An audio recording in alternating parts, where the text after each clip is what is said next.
Assalamualaikum warahmatullahi wabarakatuh. Perkenalkan, nama saya Siti Humairah Nurjana ZA. Kali ini saya akan membahas tentang kesejahteraan perempuan, di mana di dalamnya akan dibahas tentang kesetaraan gender.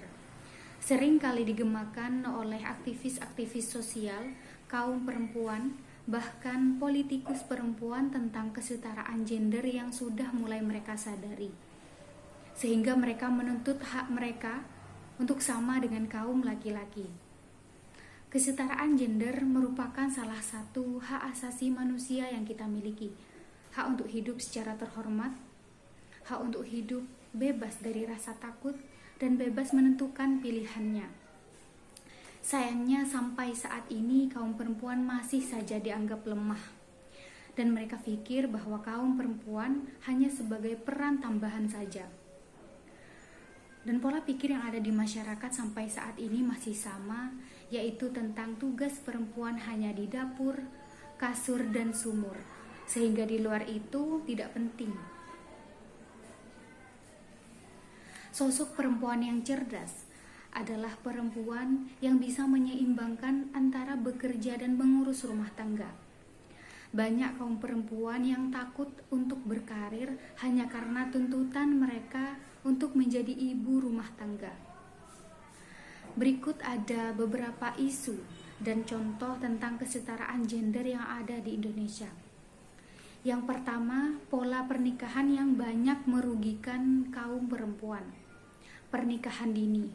Pernikahan dini di Indonesia sudah sangat banyak sekali, terutama di pedesaan. Hukum Indonesia mengatakan bahwa tugas seorang suami adalah menjadi kepala rumah tangga dan mencari nafkah. Sedangkan untuk mengurus rumah dan mengurus anak itu adalah tugas seorang istri. Padahal di balik itu seorang istri juga bisa mencari uang dan seorang suami pun bisa mengurus rumah. Dan yang kedua, ada kesenjangan gender di pasar kerja.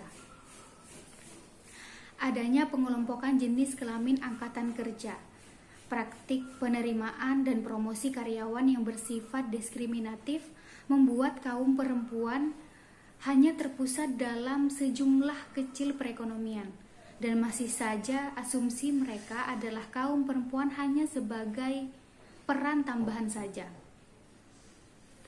Dan yang ketiga, ada kekerasan fisik. Di Indonesia sudah banyak menetapkan undang-undang tentang perlindungan kaum perempuan dari kekerasan fisik. Namun, kekerasan fisik bagi kaum perempuan di Indonesia adalah umum. Dan yang ketiga adalah hak kepemilikan. Hukum perdata di Indonesia menetapkan bahwa hak kepemilikan perempuan dan laki-laki adalah sama.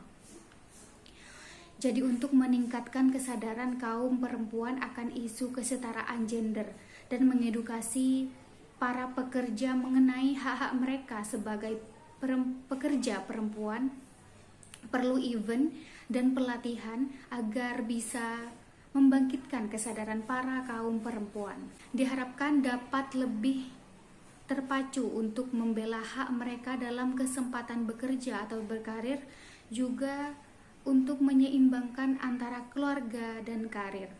Mungkin itu saja dari saya, kurang lebihnya mohon maaf. Wassalamualaikum warahmatullahi wabarakatuh.